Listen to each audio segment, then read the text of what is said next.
Salut tout le monde, bienvenue sur un nouvel épisode de QLS, le podcast où on débriefe toute l'actualité de l'Euroleague de la semaine, podcast hebdomadaire.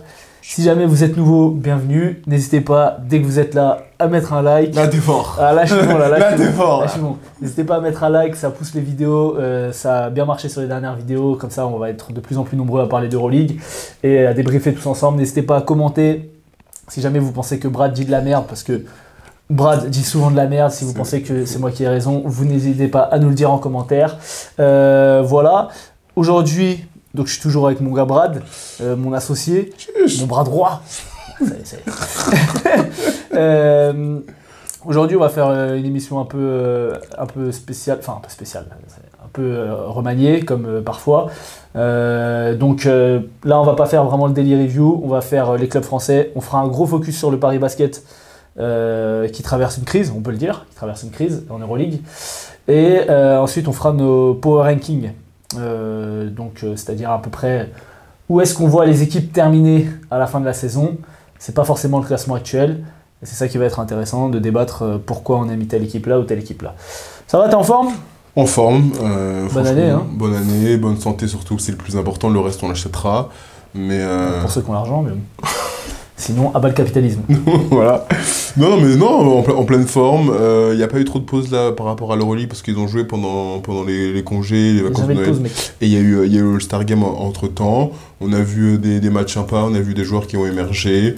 Donc non, hâte de continuer là-dessus. Je crois qu'il y a une petite pause au mois de février parce qu'il y a les fenêtres, si je dis pas de bêtises. Ouais, t'es parti loin, gros. On est début janvier, hein. Je suis pas au courant.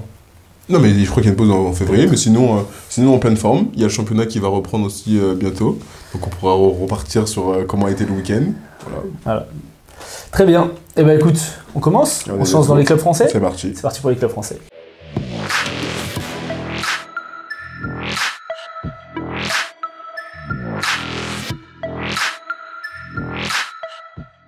On commence par Monaco qui se déplaçait à Berlin pour rencontrer la terrifiante équipe d'Alba Berlin. C'est bon. Normalement, t'as fini le résumé là. C'est bon, il n'y a pas besoin de dire plus. Ouais, en vrai, on va pas... Voilà. Monaco. On va dire la même chose qu'on dit depuis plusieurs semaines. Monaco joue bien au basket. Oui. Monaco joue ensemble. Berlin n'est pas un adversaire de taille pour Monaco. Monaco fait encore 24 passes décisives. Ils font 15 pertes de balles, ce qui a permis à Berlin d'être un petit peu dans le match. Berlin est une équipe qui défend très fort, qui aime bien avoir du jeu rapide.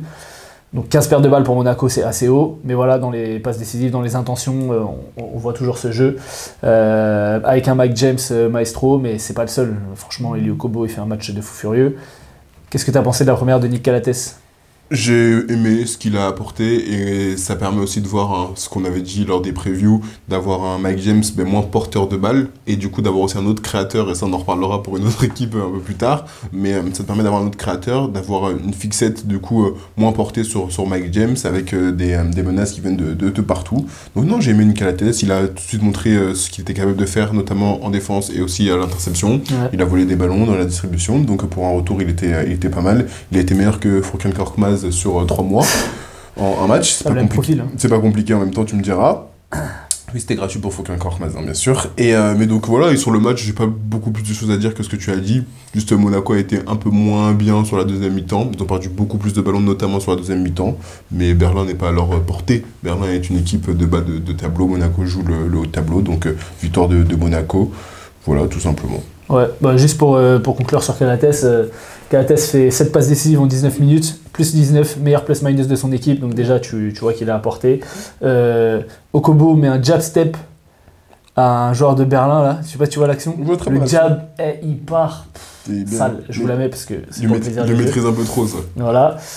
Excellent match de Mathieu Strazel également, qui a eu beaucoup d'adresses, qui a pas loin des 20 dévals je crois.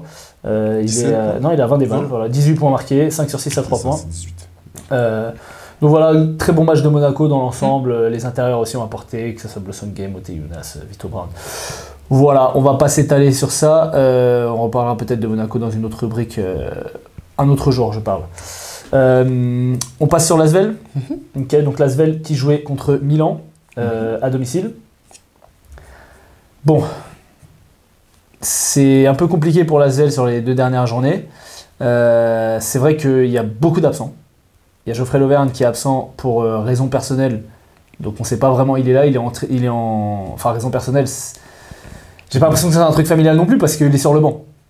Les rumeurs que j'ai entendues, encore une fois, c'est des rumeurs, je sais pas s'il y a un fondement dessus, mais c'est retard de paiement. Ce qui serait pas la première fois apparemment à l'Asvel qui a ces histoires-là. Et donc, ce qui expliquerait, je vois pas pour quelle raison personnelle tu peux être sur le banc en tenue avec l'équipe et ne pas rentrer, tu vois.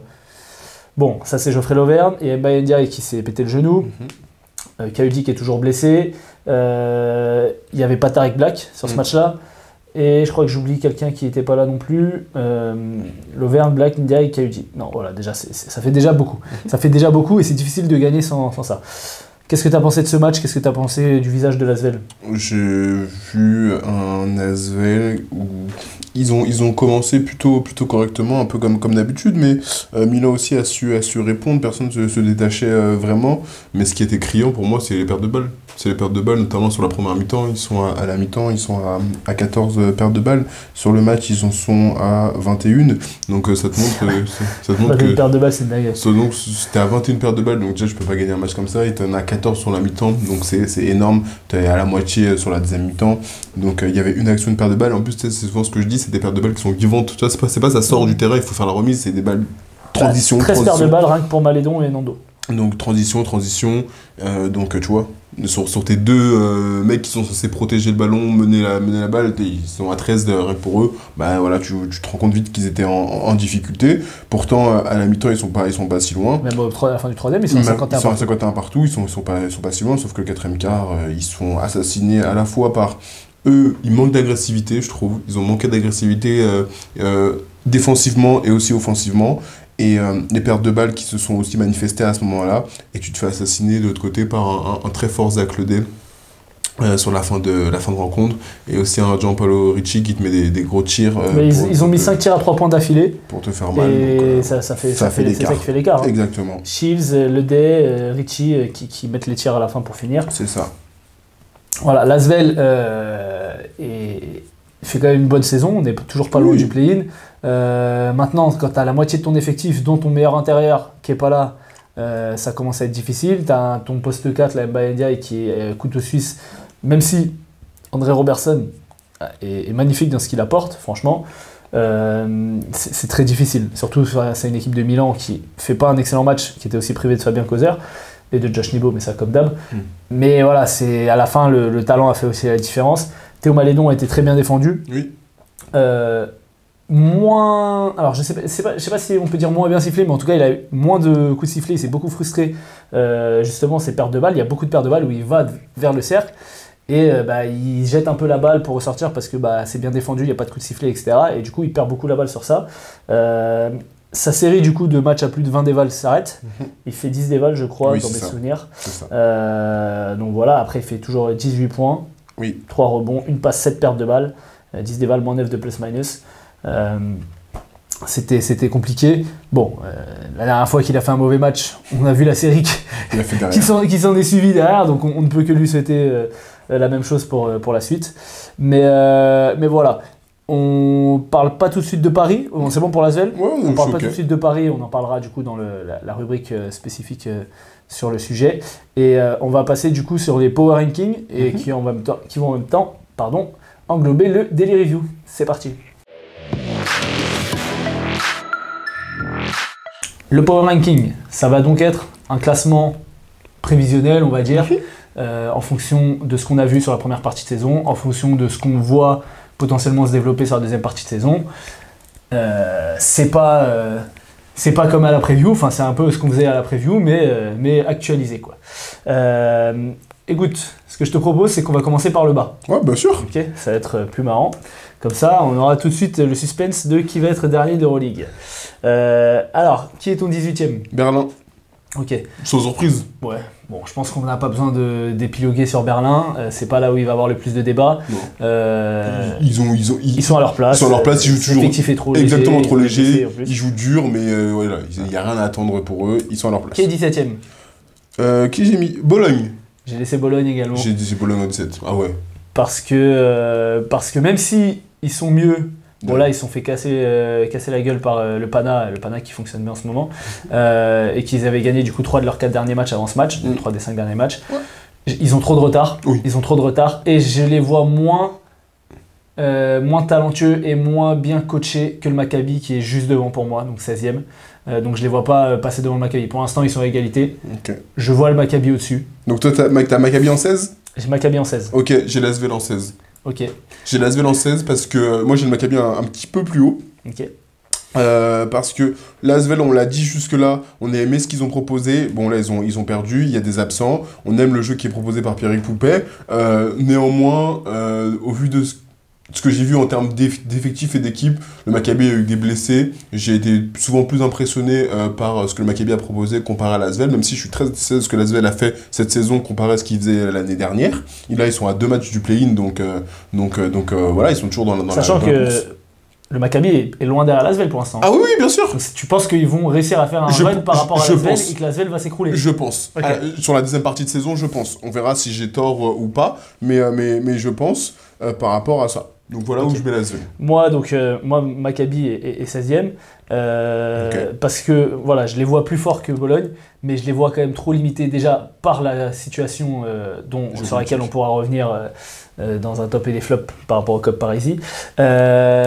Mais voilà, c'est une équipe qui fait kiffer. Moi, que j'aime bien voir jouer avec des joueurs que j'adore. On a vu Tamir Blatt là, sur le dernier match c'était contre le Partizan, qui s'est réveillé en deuxième mi-temps parce que la première mi-temps qui fait dramatique. Trevon Williams qui a été un peu plus en difficulté que sur son premier match face à Kaunas. Même Jalen Horde, voilà, ils sont vraiment à l'intérieur, ils se sont fait casser la gueule. Oui. Mais il y a de la qualité. Tu as des joueurs comme Levine Randolph qui sont très très forts individuellement. Tamir Blatt, voilà, on sait qu'il est capable de mettre dedans. Di Bartolomeo qui a pu apporter. Ils ont une raquette quand même, mine de rien, Sorkin, Horde et Williams qui est capable de faire des chantiers. Donc voilà, c'est pour ça que je les voyais un peu devant Bologne. Okay. Mais pas devant l'Asvel pour moi. Okay.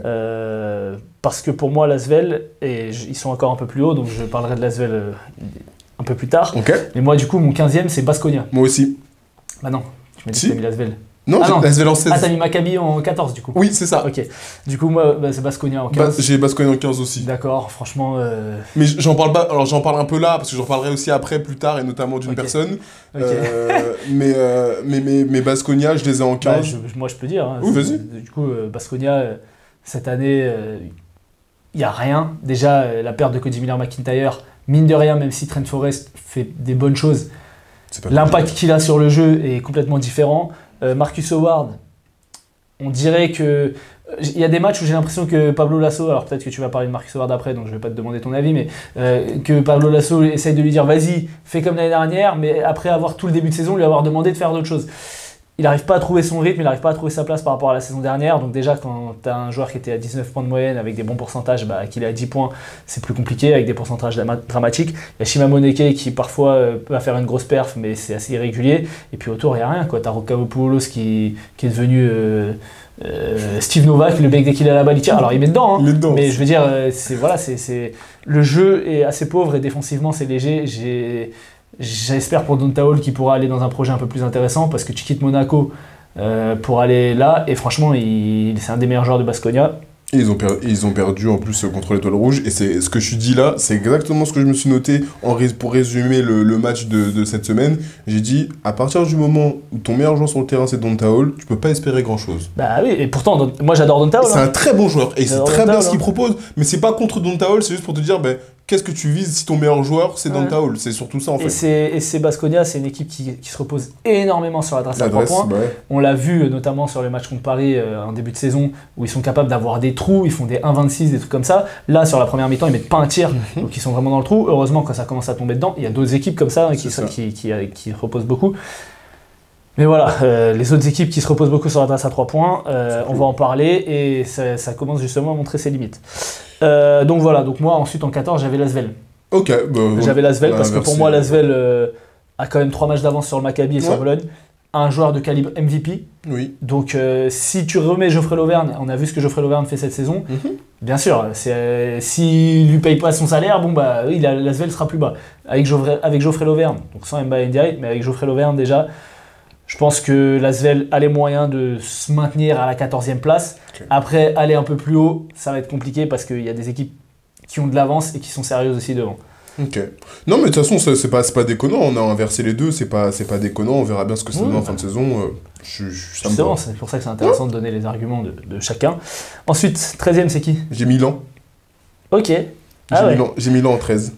Alors, J'ai Milan en 13 parce que... tu penses qu'ils vont s'écrouler? Bah, en fait, je sais pas s'ils vont s'écrouler ou pas, mais j'ai l'impression que c'est leur place, tout simplement, parce que j'ai des équipes qui sont au-dessus. Là, du coup, ils jouent l'Asvel, ils les ont battus cette semaine. Mais pour moi, Milan est une équipe qui est un peu à deux visages, c'est-à-dire ils sont capables, et nous l'ont montré là sur les derniers matchs, de proposer plutôt du beau basket. Ils sont à 7-3 sur les 10 derniers matchs. Donc du beau basket avec un Fabien Causeur, coucou le Real, qui, je vais pas dire retrouvé, qui est juste, qui montre son jeu tout simplement, parce que c'est ce qu'il a toujours fait dans sa carrière, dès qu'il a eu du temps de jeu, est capable de défendre fort, est capable de mettre des tirs, de créer pour les autres, ça on l'a vu. Moi, comme je dis, c'est un Mirotic que je trouve vraiment bon sur cette saison. Même par l'association avec Zach Ledé, exactement, et on va venir sur Zach Ledé, et on avait le débat il y a quelques semaines en disant c'est qui le meilleur joueur de Milan, est-ce que c'est Mirotic ou est-ce que c'est Ledé? Et tu disais, moi je trouve que Ledé, dans ce qu'il propose, dans les pourcentages, on l'attendait pas forcément à ce niveau-là, et je suis d'accord avec toi. Donc ils ont quand même des joueurs qu'on peut mettre en avant, du Dimitrievich, etc., qui sort du banc et tout, mais pourtant, je les trouve à leur place en 13e. Je sais pas s'ils feront le play-in, voilà. Après, ce qu'il faut dire aussi, c'est que c'est hyper resserré. À l'heure hyper actuelle, ils sont 12e à ça. 19, mais le Real est 8e à 19 aussi. C'est ça. Donc, pour l'instant... c'est plus sur un ressenti, et je pense, là où je te rejoins, même si j'ai pas mis Milan si bas, c'est l'expérience qui montre que Milan a tendance à s'écrouler ces dernières saisons, aussi. À faire des séries de défaites catastrophiques, à proposer un jeu nul. Donc là, c'est un peu mieux. On n'est pas à l'abri avec eux aussi de blessures. Donc, toi... Et c'est aussi pour ça que je les ai mis à cette place-là. Ok. T'as mis qui, toi? Moi, en 13e, j'ai mis les Fesses. Alors, j'ai mis les Fesses, qui actuellement est à 19 aussi, donc ils sont 9e, mais ils ont le même bilan. Mais je trouve que l'effectif est trop juste par rapport à celui de Milan. Même s'il y a le retour de Shane Larkin. Bah justement, c'est pour ça que je les ai beaucoup plus haut. Bah écoute, moi, c'est vrai qu'il y a le retour de Shane Larkin, mais la saison dernière, il y avait Shane Larkin, même s'il a été un peu blessé. T'avais Clyburn, t'avais quand même une équipe qui, je trouve, qui était meilleure que cette année, et qui a galéré. Là, Shane Larkin a raté des matchs. Beaucoup. Il a raté beaucoup de matchs, donc déjà, les Fesses a pas pris tant de retard que ça, parce qu'au final, ils sont à 19. C'est ça. Mais en fait, quand je vois les équipes au-dessus, tu vois, sur la forme actuelle, Milan me convainc plus, même si je suis d'accord avec toi. Ok. Ils peuvent très bien chuter, exploser, on ne sera pas surpris. Ok. Mais les Fesses, j'ai l'impression, est en sur-régime. Ok. Là où Milan, avec l'effectif qu'ils ont, ils sont à leur place, voire même en sous-régime. Tu te souviens, dans ma preview, moi je les avais mis assez haut sur le papier, sachant qu'il y a toujours Josh Nebo qui ne s'est toujours pas intégré. Mais du coup, je vois les Fesses redescendre. Okay. Je vois qu'ils s'entêtent avec Stanley Johnson. Il n'a pas fait un mauvais match. Il n'a pas fait un mauvais match. Mais je veux dire, c'est comment dire, on dirait moi l'année à Malakoff. Tu sais, je suis pas bon. Vas-y, on te met. Ah ouais, tu vas faire un bon match, mais sinon tout le reste, c'était pas bon. Et moi, c'est l'impression, oui, il fait un bon deuxième quart-temps, où il va chercher des lancers, où il met un tir. Bon, ça va. Voilà, il fait une bonne entrée. C'est vrai, il met un contre aussi. Mais je trouve léger. Je trouve Darius Thompson, même si statistiquement, il fait une bonne saison, je trouve qu'il rayonne pas tant que ça sur le jeu. En fait, je sais pas, les Fesses, j'arrive pas à m'emballer. Okay. Je trouve pas d'identité de jeu. Même si j'adore voir Shane Larkin jouer. Rodrigue Bobois a été un peu moins bien sur le match contre le Fener, mais il fait aussi une très bonne saison.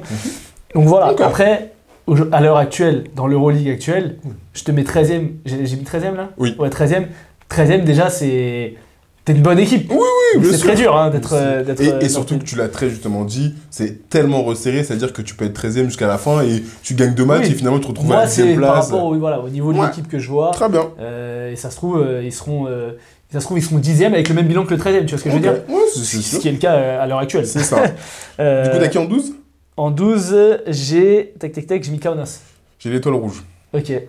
J'ai l'étoile rouge en 12. Alors pourquoi t'as mis l'étoile rouge? J'ai l'étoile rouge en 12 parce que... T'as mis Kaunas où? En 11. Ok. Et moi, j'ai l'étoile rouge un peu plus haut. Donc vas-y, pourquoi t'as mis Kaunas J'ai l'étoile rouge en 12. Ouais, pourquoi t'as mis l'étoile rouge en 12? En fait, j'ai du mal à voir le projet autour de l'étoile rouge. Ils avaient leur meilleur joueur qui était blessé, donc Joel Bolomboy qui est revenu La semaine... Non, là, son non, la semaine dernière. La semaine dernière. C'est John ça. Brown qui a commencé cette semaine. Exactement, merci. Donc, Ball Boy qui est revenu la semaine dernière. Sur ce match-là, on a vu le retour de Joel Boy. On voit que quand il est là, c'est pas du tout la même chose. Je pense qu'ils ont un effectif qui est assez complet, notamment à l'Étoile Rouge. Et ils ont, comme on l'a dit, Petrousev. À l'intérieur, avec Joel Boy, c'est plutôt pas mal pour jouer au basket. À l'extérieur, avec Iago Dos Santos, ça fonctionne plutôt bien. Et Cody Miller-McIntyre. Je trouve que Nedovic et Isaiah Canaan sont en dessous, à mon sens, sur cette saison. Ils font pas une mauvaise saison, mais je les trouve en dessous par rapport à ça. Milos, merci pour tout ce que tu as apporté, mais je pense que maintenant, il faut aller s'asseoir. Il a fait une rentrée. Ah ouais. L'entrée, elle est dramatique. Mais bon, on lui en veut pas. On lui en veut pas. Il fait son âge. Non, mais moi, je pense qu'il va faire des matchs mieux. Là, c'est la reprise. Il a pas joué depuis un moment. Il a pas joué de la saison, quasiment. Oui, mais ça y est. Là, tu bloques un spot. Il faut... Gros, c'est un génie, Mais oui, mais... C'est un mec, tu lui mets 10 minutes, il peut te décanter une situation. Je suis tout à fait d'accord. C'est un Nando. Pour moi, il peut faire la même chose que Nando De Colo. Oui, mais il a quoi? Il a 37 ans. Ouais, Il a 37 ans. Bien sûr qu'il peut faire la même chose que Nando. Mais voilà, tu lui donnes 5-10 minutes, pas plus.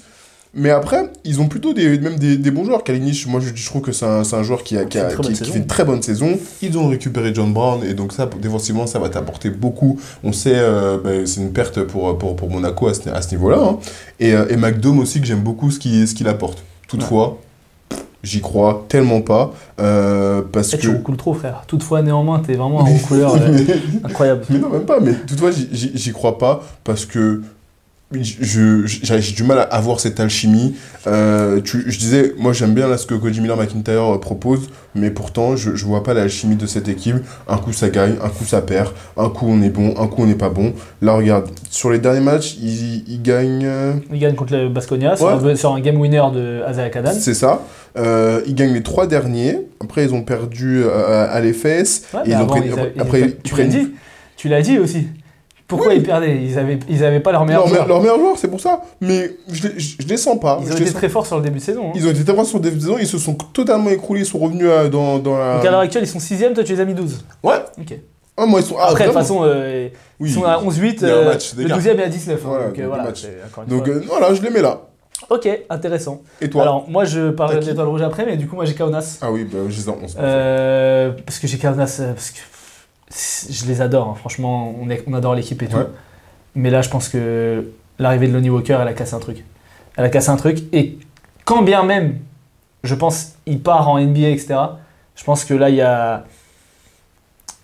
J'ai l'impression... Enfin, je sais pas comment expliquer ça, tu vois. C'est un peu de ma vision de joueur. Mais que l'équipe a... Il y a vraiment un truc qui est cassé et qu'ils vont plus y croire et qu'ils vont se dire, bon, de toute façon, ça va être quoi l'objectif? Là, même si on fait le play-in, on fera une série de play-off. On peut pas espérer faire quoi que ce soit en play-off, je pense. Ouais. Il y a des joueurs qui ont pâti aussi de cette arrivée. Je pense à Giedraitis. Je pense à Butkevicius qui reprend un peu de minutes depuis que Lonnie Walker est dramatique. Sylvain qui retrouve du jus depuis que Lonnie Walker n'est pas bon aussi. En fait, ils n'ont pas réussi à être bons en même temps. Ils étaient très bons sur le début de saison. Là, ça s'est un peu essoufflé. En plus, les équipes vont s'adapter. Je dis pas qu'ils vont finir à 5 matchs du play-in, mais pour moi, je les vois 12e. C'est exactement pour ce que tu dis que je les ai mis 11e. Je pense qu'ils vont finir à la place du con. Voilà. Je pense qu'ils vont finir à la place du con. Voilà, c'est une belle équipe. C'est exactement ça. Mais je pense que ça va pas cliquer collectivement. Je dis pas que Lonnie Walker va pas forcément stater, mais que collectivement ça va pas cliquer. Défensivement, ils ont perdu un peu cette identité défensive qu'ils avaient. Quand tu vois que contre le Maccabi, qui n'était pas une équipe exceptionnelle, enfin qui est une équipe qui est avant-dernière d'Euroleague, qu'ils ont pris 95 points sur le match d'avant et tout. Ça risque d'être compliqué. Le problème, c'est que quand Lonnie Walker joue pas, tu te reposes sur Sylvain. Sylvain, on l'adore, mais défensivement, il se fait cibler. On l'a vu contre l'Olympiakos aussi. Donc forcément, c'est difficile. Tu ne fais pas jouer Giedraitis, qui était un de tes meilleurs défenseurs sur les lignes extérieures. Matt Mitchell est perdu sur la saison. Donc voilà. Encore une fois, toutes les équipes, là, à partir de là, on ne leur tire pas dessus, même à partir de 15e. Bien sûr. C'est juste que pour moi, ce sera moins fort que ce qui est au-dessus. Et encore une fois, ça s'est révélé. Hein. Ils ont joué l'Olympiakos cette semaine et ils font pas un mauvais match. Mais sur la fin de match, ils font n'importe quoi. Et du coup, victoire de l'Olympiakos. Et surtout, ils sont dans le match parce qu'ils ont une énorme adresse. Ils sont à 10-16 à 3 points à la mi-temps. Avec Sylvain qui met des gros step back, des trucs. Mais c'est ce que je te disais. Sur ce match-là contre l'Olympiakos, je n'ai pas cru une seconde que Kaunas allait gagner. Ah oui, parce qu'ils étaient devant par de l'adresse et des tirs de fou Surperformant, furieux. C'est ça. L'Olympiakos, il se prenait même pas la tête, il mettait Thomas Walkup au post-up sur le... Mais il n'y avait pas de trappe. Hein. Il faisait 6 dribbles sur place, petit fadeaway, boum. Je disais, c'est bon. Ça va pas... L'Olympiakos va pas rater tous leurs tirs tout le temps. Kaunas va pas mettre tous leurs step back à 3 points. Qu'est-ce qui s'est passé en deuxième mi-temps? Une baisse dramatique d'adresse. Voilà. Ils sont reposés que sur le tir à 3 points. Merci, au revoir. Et voilà, et ça s'est pas passé. Donc voilà pour le... C'était le 12e. Ouais, moi je l'ai en 11, donc Ok. place du con, pareil, je pense Ok. qu'ils feront pas le play-in, je suis d'accord avec Ok, ça. et ben moi je te donne mon 11 alors. Ouais. Mon 11e c'est Barça. Ah oui! Oh oui! Alors, moi, la j'ai- tech! Alors moi j'ai mis le Barça. Bah, pour l'instant ils sont 10e. Hein. Bon, mais voilà. Ils ont battu le Paris Basket cette semaine. Ouais, On les a vus, on est allé voir le match. ouais. Je sais pas ce que tu en as pensé, moi j'ai pas été convaincu par Ouais. cette équipe. C'est une équipe sur le papier qui doit jouer le top 4. On Oui. l'avait dit, on l'avait mis un peu derrière les gros favoris, mais quand tu vois l'effectif quand même, alors certes il n'y a plus la Provitola, mais Satoransky on voit qu'il est quand même capable encore de faire des belles choses. Derrière t'as Juan Nunez qui apporte très bien sur la jeunesse. Ils ont voulu signer Thomas Hurtel et puis une fois qu'il est arrivé à l'aéroport ils ont dit « Ah, tu prends ta femme et tes enfants et finalement tu peux repartir, C'est enfin il va repartir ailleurs en Espagne je crois, mais du coup c'est une dinguerie ça d'ailleurs. C'était- Donc voilà, sur le poste 2, t'as un joueur qui était parfait pour le Barça, Kevin Punter, mais que je trouve qu'il s'est, enfin on le dit toutes les semaines, je ne vais pas le répéter, qui s'est perdu, on en a fait tout un sujet la semaine dernière, dans les choix de tir, et c'était la même chose sur cette semaine. Et d'ailleurs, j'ai pas regardé ses stats, mais à mon avis, les stats sur le match, le pourcentage, il doit pas être très très mignon. Je vais te sortir ça tout de suite. Et donc voilà, après derrière, t'as des mecs qui sont bien dans leur rôle, Abrines sur le poste 2, etc. Alors attends, Kevin Punter. 4 sur 9 à 2 points, 1 sur 8 à 3 points, donc ce qui nous fait un magnifique 5 sur 17 au tir, 4 dévals encore une fois pour un mec qui était MVP il joue 32 minutes, hein, MVP du premier mois du mois d'octobre, voilà. Donc après, il y a Yann Vezeli à l'intérieur, t'as Hernan Gomez qui on a vu offensivement est capable de faire un boulot, sauf que ce mec là, normalement, il joue 15 minutes, 10 minutes, pourquoi? Parce que défensivement c'est une passoire. Là, il a bousillé la raquette du Paris Basketball, on y viendra plus tard. Parce qu'offensivement, on sait que c'est un des meilleurs pivots d'Euroleague. C'est un mec qui a été champion d'Europe, MVP du championnat d'Europe. On sait, c'est un joueur qui a des qualités à chaque fois qu'il rentre, même s'il joue 10-15 minutes, il met toujours 8-10 points, tu vois. Exceptionnel. Sur les postes 4, t'as des athlètes, t'as Chimé Zemetou qui a là un peu joué 5, t'as Jabari Parker, t'as Justin Anderson qui peut défendre. L'effectif est complet. L'effectif est complet. Mais avec un effectif pareil, ils n'ont pas eu de gros blessés, à part la Provitola cette saison. T'as des shooters. Il y a tout ce qu'il faut. Abrines, T'as des défenseurs, t'as des trucs, t'as Venezuela. telle qualité athlétique. Ouais. L'équipe n'arrive pas à jouer. Donc maintenant, on peut parler du coach aussi. Le jeu qui est mis en place Hop là! avec l'effectif est indigne. Je suis désolé, c'est vraiment moche. Défensivement aussi, ce qu'il propose, c'est cata. Le problème il est là. Le problème il est là. Mais voilà pourquoi, Ok. malgré toute la force du Barça, bah franchement, si ça n'a pas pris maintenant, tu vois, Kaunas, on a dit, ok, il y a l'arrivée de Lonnie Walker. Ah, ok, Las Vegas, ils sont un peu dans le trou parce que si. Ah, parce que. Voilà, etc. Là, qu'est-ce qui va changer qu'est-ce qui va avoir de différent pour le Barça sur la deuxième partie de saison? Il leur manquait pas de joueurs. Ils étaient tous là. Ils vont jouer avec cette équipe-là, ils vont finir avec cette équipe-là. Donc voilà, donc c'est pour ça que je les ai mis 11e. 10ème. Non, 11e. Ah d'accord. 11e, je pense. J'ai pas mis les numéros, Ok. mais je pense que c'est 11. Ok. Donc pour moi, il ne faut pas le play-in. Parce que moi, mon Kaunas, c'était 12. Toi, t'as mis Kaunas 11, c'est ça? Oui. Oh t'es Ouais. dur. Donc t'es voilà. Dur. Mais attends, je vais refaire mon classement pour voir. Mais donc voilà, c'est mon 11e. Ok. Et c'est qui ton 11e, toi? Moi c'est Kaunas. Ah oui, tu l'as dit. Je l'ai déjà. dit. Ok. Et du coup en 10, moi j'ai le Partisan. Ok. J'ai les Partisans en 10, je pense qu'ils vont faire le play-in. C'est ça, ils sont bien 11e chez moi. Le Partisan, donc on l'a vu, on l'a dit, ils ont très mal débuté, ils étaient à la rue. Aujourd'hui, en termes de classement, le Partisan, ils sont Ils sont pas mal, hein? 10e. Pas du tout, ils sont 13e à 9-10. Ouais, ils sont à un match de la Mais- 8e place. Exactement, mais si tu prends par rapport... Et ils sont au également à dernier- 7-3 sur les 10 derniers matchs. C'est ça. Donc, Donc c'est la meilleure série avec Monaco, Olympiakos et Milan sur les 10 derniers matchs. donc voilà, c'est pour dire qu'ils se sont remis à l'endroit. Mais je les mets 10e. L'effectif commence à bien cliquer. Il y a le retour de Ife Lundberg qui s'est bien remis. La Ouais, qui a paire, fait une petite rentrée pas mal, il met un tu- petit tir à 3 points. très sympathique. La paire Jones-Jones fait énormément de mal aux défenses. Donc Harling Jones et Tyreek Jones. Bien entendu, Jane Washington également. Ils Plus ont en difficulté sur le dernier match. plus en mais difficulté sur le dernier match, mais on sait qu'il Ah, mais de toute façon, trouvera le le dernier chemin du filet. contre le Maccabi, voilà. ils les ont désossés. Moi, j'ai C'est ça. noté c'était des U15 contre des seniors. C'est exactement ça. Moi j'étais impressionné, donc peut-être que moi le Partizan un peu plus haut, de toute façon que tu sais que le Partizan, moi depuis le début de saison, Oui, je les aimais bien, j'y crois. T'y crois. Mais le match qu'ils ont fait, il est exceptionnel. Ils font 31 passes d'ess, record de franchise. Et sur ce match-là, j'ai 2 MVP. Moi j'en avais 3. J'en ai un troisième finalement, parce que déjà il y a Sterling Brown, ce qu'il a proposé à un moment, c'était n'importe quoi. Brandon Davis, ce qu'il a proposé il a un passage défensivement, oui, mais les contre là, les oh deux. là. Mais en plus de ça, non mais le début de match qu'il fait, c'était trop. Tout. Franchement, il a tout fait quoi. Il a tout fait. Et après, j'ai un troisième parce que Carrick Jones, ce qu'il propose. Carrick Jones fait un énorme match. Ce qu'il propose vraiment, c'est assez incroyable. Donc moi, je les ai en 10e parce que j'ai besoin. Là, ils se sont bien remis à l'endroit, mais j'ai besoin que ça se maintienne comme ça. J'ai besoin de voir. Pour moi, je pense qu'ils feront le play-in et que c'est une équipe qui n'est pas du tout bonne à prendre si jamais ça va en play-off, mais pas du tout. Ça, c'est sûr. C'est l'équipe que tu veux pas prendre. Et je les mets en 10 parce que je sens qu'ils vont arriver sur la 8e place lors des playoffs et ça va pas être drôle du tout. Donc voilà pour l'instant où est-ce que je les ai. Voilà, ok. Moi mon 10e c'est Milan. Ok. Donc mon 10e c'est Milan parce que à l'heure actuelle ils sont pas mal. Ils sont 12e. Ouais. Mais je les vois peut-être maintenir, donc continuer à faire une série, tu vois, je dis n'importe quoi, 3 victoires sur les 5 prochains matchs et s'écrouler, tu vois. Je sens qu'à un moment il va y avoir un problème. Et donc ça va chuter. Et donc ils vont se maintenir à 7, 8, voilà. Et puis après ça va chuter un petit peu. Donc voilà, Milan, on en a déjà parlé. C'est mes 10e. Pour moi, je les vois faire le play-in. Alors après, le play-in, tout peut arriver.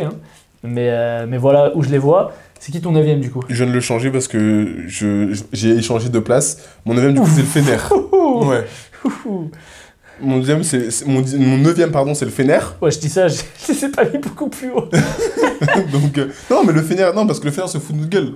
Faut dire les termes au bout d'un moment. Ils ont gagné là. Ouais, ils ont gagné super contre les Fesses 86, je sais plus combien. Ou 87-76, pardon, de 11 points, c'est ça. 87-76, ils ont gagné parce que les Fesses n'étaient pas loin du tout. Ils ont eu un peu d'adresse sur la fin de match. Merci Bibirovic et Guduric. Et que les Fesses Ce qu'ils ont proposé sur ce match. C'est ce que j'allais dire, les Fesses n'ont pas proposé. Et là, Jabrael qui joue des 1 contre 1, quoi. J'ai dit, les Fesses jouent comme le Fener. C'est ça. Oh, c'était abusé. 1 contre 1, ils jouaient tous les balles, etc. Mais dans mon power ranking, le Fener se fout de nous. Ce qu'il propose, il ne propose rien du tout. Wade Baldwin n'est pas là, c'est censé être leur meilleur joueur. Et quand il est là, on sait qu'il a beaucoup la balle en main, mais derrière, il n'y a rien qui est proposé. Bibirovic, il n'y arrive pas. Nigel Davis, quand il est là, il est moins bon. Bonzi Colson, on ne sait pas c'est quoi le projet autour de lui. Depuis la blessure de, comment il s'appelle, Scotty Wilbekin au Fener, on se dit peut-être que, j'ai oublié son nom, ça va me revenir, que Devon Hall peut reprendre la main, qui est un joueur magnifique. Moi j'aime beaucoup, mais il faut pouvoir installer des et puis plays. Il a été blessé aussi. Il a été blessé au poignet. Il fait un très bon match. Oui, il est pas mauvais. Il est pas mauvais du tout. Mais du coup, tu vois, il a pas de régularité. Il a pas de régularité suite à sa blessure aussi. Mais parce qu'au bout d'un moment, il y a un mec qui est censé diriger ça. Et si monsieur Essikivicius peut sortir les doigts des fesses, pour rester poli, ça serait bien. Et proposer quelque chose pour cette équipe. Et pas juste jouer comme si on était à Carpet.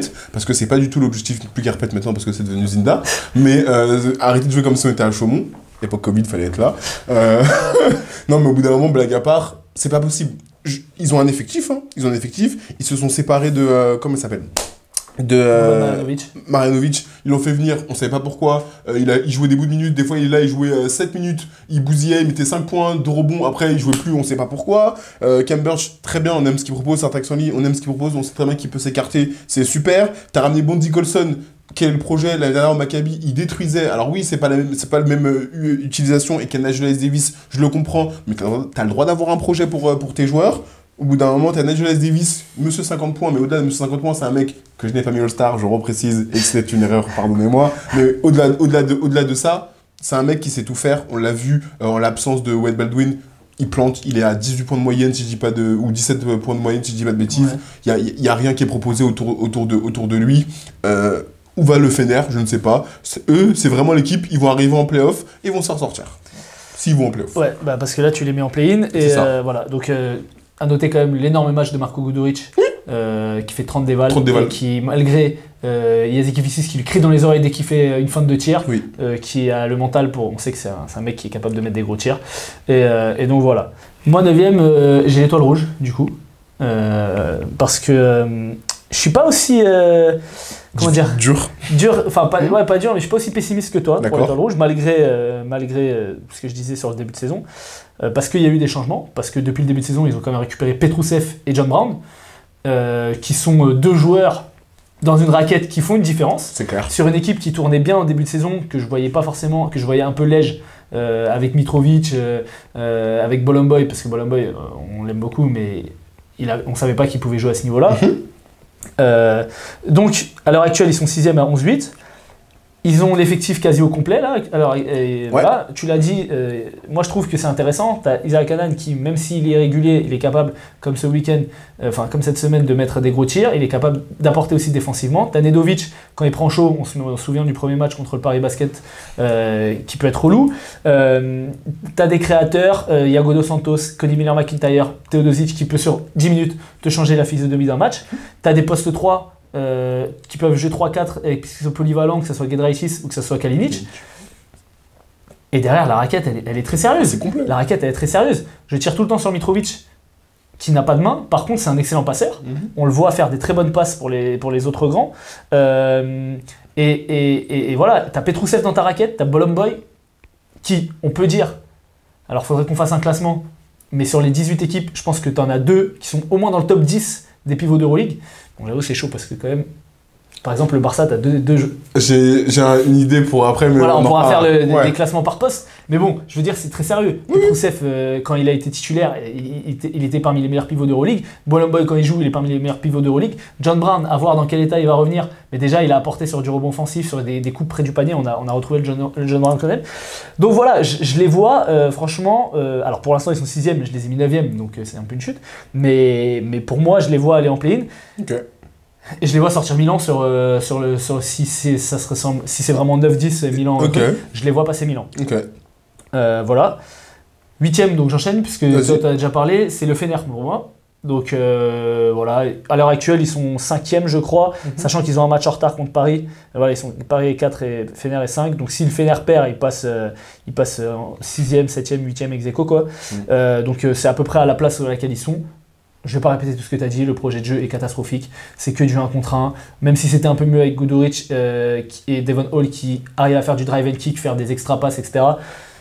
On a fait un point sur cette équipe quand ça marchait bien. On a dit que c'était une très forte équipe d'attaque, mais depuis, c'est pas du tout le cas. Donc voilà, Fener 8e. Moi, j'ai les fesses en 8. Tu en as déjà parlé, mais je les ai en 8. Pour moi, je les ai dans le play. C'est-à-dire que tu as une grosse confiance sur la capacité de Shane Larkin de revenir à un top niveau. Je pense. Je le souhaite, hein. Je pense, on l'a vu, je pense qu'il a besoin de rythme. C'est un effectif qui est pas si dégueu que ça, que j'aime bien. Tu sais que je regardais, excuse-moi, je te coupe. Dis-moi. Je regardais un peu les évals, parce que je trouvais qu'il y avait beaucoup de joueurs à plus de 20 évals cette saison. Je regardais un peu sur les dernières saisons. Shane Larkin, je crois que c'est en 2018, il fait une saison à 25 dévals. 22 points, 4 passes, plus de 50% à 3 points. C'était. Et c'est moi j'ai regardé sur les 5-6 dernières saisons, c'était le plus haut. Hein. Franchement, 25 dévals, c'est fort. Il détruisait. Je suis d'accord avec toi sur la profondeur d'effectif qui est pour moi qui manque. Je suis d'accord. C'est pour ça que je ne les mets pas plus haut. Mais tu vois, Jordan Nwora, je le sens mieux. L'apport de Roland Smith, je pense qu'il peut vraiment apporter Roland Smith dans cet effectif. C'est un vrai bon joueur de basket, passé par le Barça, passé par Kaunas l'année dernière. Donc voilà, Stanley Johnson, je ne vais pas lui tirer dessus. Ça y est, au bout d'un moment. Mais je pense qu'il peut apporter des choses. Et lui, tu penses qu'il peut apporter ? Qui ça ? Dogus, oui, Dogus Ozmerigoglu. Ozdemiroglu. Donc voilà, je vais pas m'éterniser sur les fesses. Je les mets 8 dans le play-in, à voir ce qui se passe. Est-ce qu'ils sortiront du play-in ou pas, c'est un autre sujet. Bah, moi, tu vois, donc à l'heure actuelle, après je vais te faire donc mon 8, donc 8 c'est Fener. J'avais dit que l'étoile rouge sortait Milan. Ouais. Je suis pas sûr à voir dans quel état sera le Fener, mais je suis pas sûr que le Fener, parce que avec mon classement actuel, je pense pas qu'ils gagnent leur premier match de play-in, et je suis pas sûr qu'ils passent l'étoile rouge. Tu vois, je les ai mis au-dessus en classement parce que quand même faut respecter l'effectif, etc. Mais bon, Voilà. En Du 7. coup, en 7, t'as qui? Bayern. Pareil. Bayern en 7, nous Voilà. Et Bayern, pour moi, si tu joues le play-in à domicile contre le Fener, C'est relou, hein. Au revoir. le Fener ne passe pas. Le Fener, au revoir. Non, mais en 7, tout simplement parce qu'ils ont fait un beau début de saison. Là, ils peinent un peu, et notamment, ils peinent beaucoup quand ils sont à l'extérieur. On le sait, ils ont moins d'adresse. Ils sont à Mais 3-7 à l'extérieur. c'est ça, donc ils sont moins efficaces. Carson Edwards, qui fait plutôt une bonne saison, même si là, il a un peu pêché sur Les deux derniers matchs. les 2 derniers matchs, exactement. Il a quand même passé la barre des 10 points. Cette saison, il a fait que 2 matchs en dessous de la barre des 10 points. C'est pour montrer à quel point il a vraiment progressé. Là, il manquait Nico Ellerbab aussi qui manque. Ça se Voilà. ressent, ça se Ouais. ressent automatiquement. Même si Shabazz Napier fait une bonne saison, J'ai trouvé Devin Booker plus en difficulté aussi comparé à d'habitude, ouais, mais parce qu'il n'est pas servi. il n'y a pas ton meilleur passeur. Exactement, donc ça Pas se ton ressent meilleur. automatiquement. Mais voilà, j'ai mis le Bayern en 7. Ils sont 7ème actuellement. Bah voilà, c'est leur place. Et moi, je pense que je suis d'accord avec toi. Je pense que le Bayern est 7ème. On les a pas mis là du tout au début de saison, je crois, dans mes prévus, Ouais. c'était 15ème. Ouais, je crois. Crédit énorme à Gordon Herbert. Et TJ Barker. Ouais. Non, franchement, comment cette équipe a été remaniée, enfin, pas tant remaniée que ça, mais quand même, il a pris des joueurs de sélection allemande, Oscar da Silva, Voigtmann, qui sont pas des gros joueurs, qui n'ont pas fait des grosses saisons, mais qu'il arrive à faire rentrer dans un système. Andreas Obst, qui joue comme s'il était en équipe d'Allemagne. Voilà, c'est une équipe qui est extrêmement bien coachée. Tu vois, sur le papier, tu te dis pas que ça va être devant le Fener, devant Barça, etc., Ouais, je suis d'accord. l'étoile rouge, mais justement, comme quoi le coach peut faire la différence. Il propose quelque chose. Et je suis d'accord, j'ai Bayern en 7. Ok, du coup. Mais attends, mais il y a une équipe où t'as pas. Attends, pause. Vas-y, je t'écoute, t'as qui en 6? Bah quoi? Il y a une Ensuite, équipe- j'ai Partisan. Oh putain, c'est pour ça qu'il me disait depuis tout à l'heure, mais le parti il sort quand? Hey, il arrive. 6ème! Ça veut dire qu'il y a une équipe que t'aimes pas trop, enfin un mec que t'aimes pas trop, que t'as quand même remis un peu plus haut, mais on en parlera après. Oui. J'ai mis le Partisan 6ème. Waouh! J'ai mis le Partisan Oh la 6ème. take! Alors, parce qu'en fait, bon, là déjà, le match qu'ils ont fait ce week-end, Ouais, même, ouais. si c'est le Maccabi, Ouais, il ça faut le m'a faire. impressionné. Ça m'a Il faut le faire, impressionné. je suis d'accord. En fait, c'est l'équipe que je voyais jouer, enfin, c'est ce que je voyais en début de saison quand je voyais cet effectif. Une équipe qui est capable de défendre très fort. Ça venait trapper. T'as vu le nombre de fois où Trevor Williams et Jalen Hurd étaient sous le cercle, c'est venu à 3, ça se mangeait des contres. Ils ont leur rotation qui est en place. T'as Tyreek Jones et Brandon Davis sur le poste 5. Brandon Davis, là, tu vois, il s'est rappelé que c'est un top joueur. Ah oui, mais quand il C'est était à un top Valence, joueur, c'était exceptionnel. Barcelone, Valence, c'est un top joueur. Tyreek Jones, qui vient d'Eurocup, l'année dernière, qui est arrivé d'Eurocup à l'EFS, qui domine aussi quand il est sur le terrain, qui a une des meilleures évals de Euroleague, je crois qu'il est top 15 à l'éval. Sur le poste 4, tu as Azaha Pokusevski, des fois même tu peux jouer avec Sterling Brown, qui est un couteau suisse qui a trouvé sa place et tout. En fait, j'ai l'impression que ça y est. Tu vois, et c'est ce que même dans différents podcasts de trucs de basket news et tout, ils avaient fait des sondages un peu sur les équipes qui allaient cliquer et ils disaient le Partizan, quand ça va cliquer, ça va être chaud. Et pour moi, à l'inverse de Kaunas, ils ont cliqué. L'équipe est hyper bien construite. On n'a pas parlé du match de Frank Ntilikina, mais il est encore excellent. Régalé. Il est propre, il prend que des bons tirs. Il va mettre son petit lay-up au buzzer dans la gestion, dans l'intelligence de jeu, dans le placement. Défensivement, c'est ce qu'il est capable de faire. Voilà, tu as des créateurs avec John Washington, Lundberg, Carlik Jones. Tu as tout ce qu'il faut. Tu as Marinkovic, tu as des shooters. Franchement, tu as tout ce qu'il faut. Donc moi, je suis très hypé par cette équipe, je le dis depuis le début de saison. C'est Maintenant vrai. qu'ils gagnent, je vais pas les lâcher. C'est clair. Donc voilà, je les Ok. mets top 6. Ok. Franchement, dans ma preview, je crois que je les avais mis pas. Ah, tu les as haut, hein. Je les avais haut. Ah, tu les as haut. Donc je suis content un peu de comment ça se déroule. Très bien. J'avais pas vu le Bayern, je vois moi le Partisan pour l'instant. Très bien, très bien. J'ai le Barça en 6. Ok. J'ai le Barça en 6 parce que même si. En fait, on a inversé. C'est ça, c'est exactement ça. Même s'il m'agace au plus haut point, il y a quelque chose on peut pas leur retirer, c'est qu'ils ont un effectif extrêmement profond. J'ai eu très peur quand ils ont failli signer Thomas Hurtel. Alors après, on va voir dans quelles conditions il allait arriver. Finalement, au final, ils ont signé Raoul. Finalement, il n'est pas arrivé. Et Raoul Neto, il est reparti déjà aussi. Mais ils ont un effectif extrêmement complet. On l'a vu cette semaine contre Paris, une fois de plus. Il n'y avait pas Vezeli. Et du coup, quand ta rotation, c'est Willy Herman Gomez, c'est relou. Et Yousfal, parce que même Yousfal, sur le Yousfal. début de match, il met des points. Hein. Et Yousfal, même si je le mets un peu plus loin. Non, mais d'accord, je veux dire, oui. pour un troisième pivot. Il prend toujours de la place, il est grand, tu peux l'envoyer 3-4 minutes, 5 minutes au besoin, et que là, Vezeli n'a pas joué. T'as Satoransky qui fait un bon match. Ils ont un effectif assez complet avec Brizola, avec, tu l'as déjà dit, Alex Abrines. Donc, Ils ont Kevin Punter qui est insupportable au possible, mais tu sais que c'est un joueur qui peut mettre des gros tirs. Quand tu peux pas le laisser ouvert non plus. Ouais. Donc pour moi, c'est une vraie menace ce Barça. Et ils nous agacent, hein, vraiment, ils nous agacent. Ils proposent pas grand chose parfois. Je pense que le problème, c'est le coaching. J'ai hâte de voir la fin de saison. Qui du partisan Exactement. du Barça va faire les playoffs. Et du coup, mais on verra le coaching parce que le coaching est un vrai sujet pour moi. Et c'est pas pour rien qu'ils ont changé l'année dernière parce qu'ils avaient Roger Grimao. Et là, ils ont un nouveau coach. Et je suis pas sûr qu'ils gardent ce coach-là à la fin de saison. Ouais. Ok. 5e. On a le même 5e, je pense. Paris. Ah non. Moi, j'ai Paris. Ah ouais. Ça m'a coûté, hein. Ça m'a coûté cher. Ça m'a coûté cher de les mettre Non, au-dessus. moi je me suis dit, je peux pas les mettre. De qui ça, tu vas mettre? Bah, l'équipe que t'as mis au-dessus. Le Real. Je les ai en 4. Ouais, mais alors. Ça m'a coûté cher. Ah, je te jure, ça m'a coûté. Paris, on va faire très vite parce qu'après on va faire un dossier plus profond Ouais. sur eux. Tu les as en 5, je les ai en 4. Ouais. Ils ont pris beaucoup d'avance. Ouais. C'est une équipe quand même qui a joué avec un MVP. Je les vois pas forcément, même si là ils sont en crise. Et tu vois, malgré tout, ils font 4 défaites d'affilée, ils sont encore 4e. Donc ils ont vraiment beaucoup d'avance. Je les vois pas non plus s'effondrer complètement au point de sortir de ce top 4. Après, qu'ils soient 4 ou 5, hein, ça va pas se jouer à grand chose. Mais je pense qu'ils vont relancer le truc. Je pense que Thiago Splitter va trouver des solutions au moment qui sont criants, on y reviendra. Voilà. Pour le Real, parce que moi le Real c'est le 5. Ok. Donc à l'heure actuelle le Real est 8e à 19. Ils se sont bien remis. Ah ouais. Ils sont à 7-3 sur les 10 derniers matchs. Attends, non, je te dis de la merde. Ils sont à 6-4 pardon, 6-4. sur les 10 derniers matchs. 4 victoires d'affilée. C'est une équipe voilà, qui a 4 victoires d'affilée. J'ai envie de dire, bon, même si j'ai pas fait une analyse approfondie pardon, Chus Mateo n'a pas changé grand chose. C'est juste qu'il fait jouer un peu plus tout le monde. Et que quand tu utilises Xavier Atelmez, quand tu utilises Sergi Ibaka, quand tu utilises ton effectif en fait, qui est très qualitatif, et ben tu peux gagner des matchs. Voilà, donc t'as pas besoin de t'appuyer que sur Facundo Campazzo. Tu as Zanan Moussa, tu as Mario Hezonja, tu as des top joueurs sur tous les postes. Voilà, 5e, ce serait un moindre mal vu le début de saison. Malheureusement, ça risque de sauver la place de Chus Mateo. J'espère pas. Après, s'il joue Paris sur une série de playoffs. Non, y a pas, malheureusement, on fera un débat tout à l'heure, on va faire vraiment une analyse. Tu penses que personne ne va tenir Walter Tavares?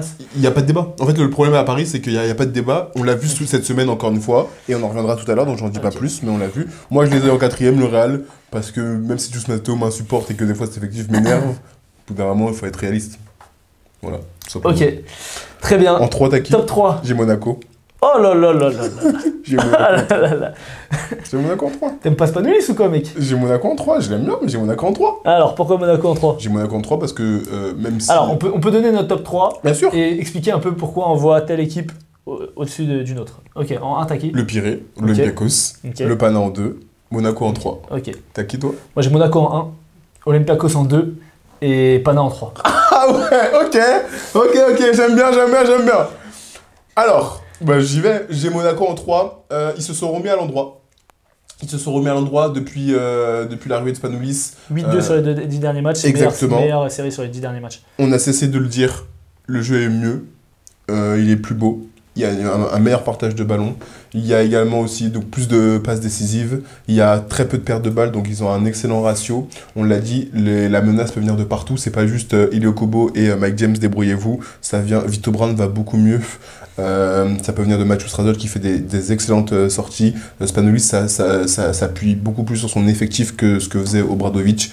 J'ai vu Bégarin sur le terrain, j'ai vu Terry Tarpé qui rentre et qui donne des très bonnes minutes. J'ai vu un match où il y avait Peter Corneli. Donc je suis d'accord. Je ne les mets pas au-dessus pour l'instant des deux autres. Pourquoi? Parce que, il y a encore le champion en titre. Et jusqu'à preuve du contraire, des fois ils jouent comme des sénateurs, c'est vrai. Mais quand ils ont envie de jouer au basket, et même comme des sénateurs, ils gagnent ces matchs-là. Il y a des matchs qui se font attraper, mais même en jouant comme des sénateurs, généralement les matchs ils les prennent parce qu'ils ont un joueur superstar. Ils ont un joueur là qui est blessé, malheureusement Mathias Le Sort, qui est pas là sur le terrain, mais du coup quand il y est, voilà, et ils ont une rotation, et on l'a vu, et moi je ne cesse de dire que c'est un excellent joueur, mais Omer Yurtseven est un joueur magnifique. Oui, bien sûr. On le savait déjà. Et en rotation, là, ils ont Wayne Gabriel qui apporte beaucoup de choses. Et je disais, c'est pas Mathias Le Sort, mais pour dépanner, ça peut le faire. Mais je les ai pas mis premiers parce que je pense que l'Olympiakos, aujourd'hui, avec la qualité de l'effectif qu'elle a et la profondeur d'effectif qu'elle a, sont plus dangereux. Et sur une série de playoffs, bah, en fait, ça va se jouer à... Ça va se jouer... De toute façon, s'ils sont dans le top 3, ils ne joueront pas. Non, pas en playoff, mais ça va se jouer à qui aura la meilleure adresse à ce moment-là. Ok. Écoute, pour moi, c'est des équipes qui, sur le papier, se valent. Même si le Pana et l'Olympiakos, il y a des gros noms, t'as l'impression que c'est triplé à tous les postes. Monaco est pas en reste. Quand tu vois la rotation sur les lignes arrière. Poste 5. Monaco, poste 5. Bah non. Motiejunas. Bah Motiejunas, il est capable de faire des très bons matchs. Papagiannis, on l'a vu. Non, mais d'accord. Mais je veux dire, personne dans ce cas-là n'a la rotation d'arrière de Monaco. Elio Kobo, Jordan Lloyd, Nick Calates, Mike James. Ah oui, non, mais ça personne. Même le Pana n'a pas cette rotation à l'extérieur. Sauf que le basket est basé sur quoi? Le basket est basé sur mettre des paniers dans le petit rond, là, le petit cercle. Et surtout, c'est que c'est l'adresse, c'est le genre d'adresse. L'adresse, ça va, ça vient. Là où tu te fais sanctionner, et quelque chose que dit Jacques Monclar tout le temps, il dit toujours, quand tu fais 2m10 au début du match, tu fais 2m10 à la fin du match. Oui, bien sûr. Et ben du coup, je pense que le jeu de l'Olympiakos s'appuie sur l'année dernière, Mathias Le Sort, c'est un des plus petits pivots d'Euroleague qui était au Final Four, c'est lui qui a dominé tout le monde. Mais pour moi, c'est pour te dire qu'à l'intérieur, Monaco, ils ont... La saison de Motiejunas, moi je suis déçu, par exemple. Ouais, je suis déçu. C'est ton droit, moi je suis pas d'accord. Sache que depuis que comment ça s'appelle Spanoulis est arrivé, et Monaco est la meilleure équipe au pourcentage à 3 points, 40,7%, parce que ça a des bons tirs. Oui. C'est la meilleure équipe aux passes décisives, 22,9 passes. Donc voilà, c'est un jeu qui pour moi pourra se transposer même sur des grosses défenses. Et quand bien même ils arriveraient à couper le jeu collectif de Monaco, mais ils ont les meilleurs joueurs de 1 contre 1 d'Europe. Avec Kendrick Nunn.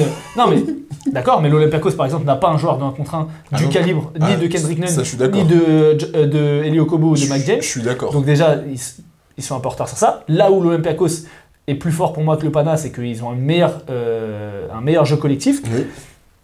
Le Pana, encore une fois, là on ne dit pas qui va être champion. Non. Je dis qui va être. Parce que pour moi, le Pana, là, ils sont sur 4 victoires d'affilée, tout va bien, là, ils cruisent. Tu connais, ça va se branler les couilles pendant 3-4 matchs. Ils ont le droit, mais c'est normal. Mais du coup, pour moi, je les vois finir pas devant Monaco, parce que Monaco est en mission. Monaco, depuis que Spanoulis est arrivé, tu les as vus faire un match pas sérieux? À part le match contre le Real sur la double journée. Je suis d'accord, mais en fait... Ils perdent l'Olympiakos chez eux, et ils perdent le Real à domicile, c'était le deuxième match d'une double journée. L'Olympiakos chez eux, ils font un super match. C'était dur à gagner. J'ai trop des souvenirs de Monaco ces dernières années, surtout sur les phases de play-off, parce que finalement la saison régulière, je suis plutôt d'accord avec toi, est-ce qu'ils finiront devant ou pas, je sais pas. Mais ça après c'est un autre débat, la série de play-off. Moi je parle sur la saison régulière, moi je les vois finir premiers. Je les vois pas se faire rattraper. Moi, je pense pas. À l'heure actuelle ils sont premiers. Hein. Oui, ils sont premiers. Ils ont une victoire d'avance sur le Pana et ils sont à égalité avec l'Olympiakos. L'Olympiakos je les laisse deuxième parce que pour moi c'est plus fort que le Pana, c'est mieux coaché. C'est moins individualiste. Il y a des très forts joueurs. Voilà. Le Pana aussi, la question c'est... Certes, Omer Yurtseven a fait un match de fou furieux ce week-end. Wayne Gabriel avait fait un match de fou furieux la semaine dernière. Tu perds quand même Mathias Le Sort. Oui. Là où, bon, tu me diras, ils n'ont pas Moses Wright à l'Olympiakos. Monaco, pour l'instant, ils ont tout le monde. Calates vient de revenir et tout. Et ils étaient déjà sur une très bonne série sans Nick Calates. C'est un basket qui est orienté vers les arrières. Donc oui, peut-être que les intérieurs sont moins forts. Mais pour moi, ça ne va pas poser de problème. En tout cas sur la saison régulière, à voir sur les playoffs. Voilà mon power ranking. Donc, j'ai Pana, c'est le classement actuel, Pana en 3. Mais en fait, mes 5 premiers, c'est les 5 premiers actuels. Monaco 1, Olympiakos 2, Pana 3, Paris et j'ai Real en 5. Fener, voilà pour le power ranking. Très bien. J'espère que ça vous a plu. On va passer tout de suite sur le gros dossier. Qu'est-ce qui se passe au Paris Basketball?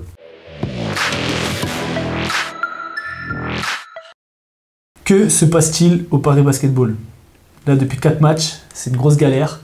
Ils sont sur 4 défaites d'affilée, avec le match contre le Fener qui a été reporté pour cause de maladie.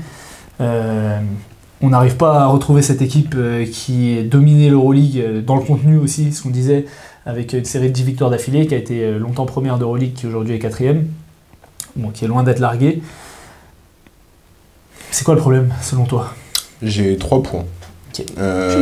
Travailler. Hein. On bosse. That's my job. Pas trop, on dirait. Non, mais blague à part, j'ai 3 points. J'espère que tu seras prêt à les défendre. Hein, parce que moi, j'aurai des contre-arguments, j'imagine. Ok, certainement. Premier point, la création. La création, dans cette équipe, ils ont 2 créateurs. Ils ont Maudolo et ils ont TJ Short. Sauf qu'ils jouent rarement ensemble. Maudolo vient remplacer TJ Short remplace Maudolo dans l'effectif. Et les équipes adverses se sont adaptées. Le Scouting Report, pour ceux qui ne savent pas ce que le Scouting Report, c'est un petit peu, on va identifier les points forts et aussi les points faibles des équipes adverses. Et donc du coup, le Scouting Report, on sait très bien que TJ Short est le maître à jouer de cette équipe-là. Sauf que du coup, défensivement, ce qui est proposé, c'est des fois de le faire lâcher la balle, un petit peu de la même façon que ce qu'on a avec l'Asvel. Quand tu joues l'Asvel, on dit à Théo Malédon, on veut lui faire lâcher la balle, on met des fortes pressions défensives, tout terrain, ou des fois des trappes, pour éviter qu'il ait la balle en main et qu'il puisse créer pour les autres. Et donc, ça fait que sur le terrain, tu es facilement identifiable sur ce que tu vas proposer, et le jeu de Paris, qui est facilement identifiable, et notamment sur du demi-terrain, où tu te fais à chaque fois épingler. Dès que tu n'as pas de transition, tu es mort. Ça, c'est mon premier point. Mon deuxième point, Mikael Antunen. C'est mon deuxième point. Début de saison, il tirait à 40% quasiment à 3 points. Là, il est, je vais te dire ça tout de suite, à 32,4% depuis... Pourquoi tu chuchotes, mec? Je chuchote pas, je parle normal. Archi basse. Depuis le match depuis la 10e journée, même je suis allé un peu plus loin, depuis la 13e, donc après le Maccabi, 0-1, 0-2, 0-3, 0-1, 0-7, 0-3. Donc, sachant qu'avant il est quasiment à 40%, il mettait dedans, il ne met plus rien du tout. Quel est le poste de Mikael Antunen? Poste 4. Qu'est-ce qui manque au Paris Basket? Un poste cadre. Donc je fais le parallèle, et on le disait, on en parlait la semaine dernière si je dis pas de bêtises. Depuis la journée 11, il est à 19% à 3 points. Voilà. Donc on en parlait la semaine dernière, si je dis pas de bêtises, c'est qu'est-ce qu'il faudrait au Paris Basket pour essayer de se maintenir sur le cap qu'ils avaient, et aussi pour passer dans la strate supérieure. On disait un poste 4, 5, etc. Aujourd'hui, Mikael Antunen, depuis aussi sa blessure à l'épaule, depuis sa maladie aussi, ça a été un peu plus compliqué. Attends, il a raté combien de matchs là? Parce qu'il y a écrit que depuis la journée 13, il est à 0% à 3 points. Donc tu peux regarder là? Il a mis des tirs à 3 points sur les derniers matchs? Non. Il a rien mis. Il a rien mis depuis le Maccabi. Ah ouais, c'est... Il a rien mis. Il a pas mis un tir, quoi. Il a pas mis un tir. 0 sur combien, hein? 0 sur beaucoup. Ouais. 3, 6, 7, 10, 13. Ouais, 0, c'est sûr que ça te tue. Ah ouais, ça fait mal. Ça te tue. Et on voit... qu'est-ce qu'on voit? Les matchs, on les regarde. On a la chance aussi d'aller à la salle. Qu'est-ce qu'on voit? TJ Short qui va percuter, qui décale. Parfois, il va décaler sur Tyson Ward ou sur Colin Malcolm, qui après décale sur Antunen en bout de chaîne, sauf qu'il rate. Et c'est pas pour l'incriminer, c'est juste que ça te montre que les équipes, elles se disent très bien, qu'est-ce qu'on va proposer? De la zone. Et du coup, derrière, on met pas de tir, forcément, on a vu, contre le Barça. Et du coup, tu mets pas de tir, tu te fais sanctionner. Pour moi, c'est le deuxième point, le deuxième problématique de cet effectif-là, c'est qu'il manque un poste 4 qui puisse vraiment écarter le jeu. Alors, il faut qu'Antunen retrouve ce niveau de jeu, mais là, c'est sûr que en termes d'adresse, c'est très compliqué. C'est très très compliqué. Et mon troisième point par rapport à Paris, c'est le demi-terrain, j'en ai parlé, le deuxième créateur, j'en ai parlé, et c'est le poste 5. C'est le poste 5. Pour moi, c'est le poste 5. T'as pas de rotation derrière Kavarius Ace, ou t'as pas un poste 5 en 1 et Kavarius Ace en backup. Tu t'es fait ouvrir par Willy Hernangomez, ça arrive à des gens bien, hein. C'est pas la question, parce que c'est un très bon joueur, offensivement notamment, et sur demi-terrain, quand il joue en attaque, il a des mains de velours, il a des mains vraiment, des doigts de fée, il a vraiment un toucher de balle, donc ça on peut pas lui reprocher ça. Néanmoins, on a vu que tu te faisais ouvrir dans la raquette dès que Kavarius Ace sort. Leon Kratzer, c'est un soldat, oui, il va apporter du physique, de l'agressivité, de l'énergie, sauf que c'est pas possible. Offensivement, on rate beaucoup trop, et défensivement, et des fois, il est sous-dimensionné. Léopold Cavalier, on sait très bien qu'il se fait masser, et encore une fois, no offense à Léopold Cavalier, c'est pas de sa faute, mais du coup... Mais c'est pas un poste 5. Mais c'est pas un poste 5, et donc du coup, tu te fais ouvrir à chaque fois dans la raquette. Tu t'es fait ouvrir par Chimezie Metu, qui n'est pas un poste 5, mais il t'a ouvert quand même. Tu t'es fait ouvrir par William Hernangomez. Les mecs rentraient dans la raquette comme si c'était du beurre. Donc au bout d'un moment, moi, c'est les 3 points que j'ai identifiés par rapport à Paris pourquoi il rencontre des problématiques aujourd'hui comme telles. Après, il y en a d'autres, mais c'est les trois qui me sautent aux yeux pour moi. Ok. Alors, on a parlé un peu des postes, tu as parlé du poste 5, tu as parlé du créateur, tu as parlé du poste 4 avec Young to Dead. On peut parler aussi de Colin Malcolm qui était à 62% à 2 points et 40% à 3 points sur les 14 premières journées. Sur les 5 dernières, il a des pourcentages qui sont très très dramatiques et c'était une de tes forces en sortie de banc pour le scoring. Il est à 35% à 2 points et 21% à 3 points sur les 4 derniers matchs. Donc avec Young to Dead aussi, c'est un trou, ils sont dans le trou.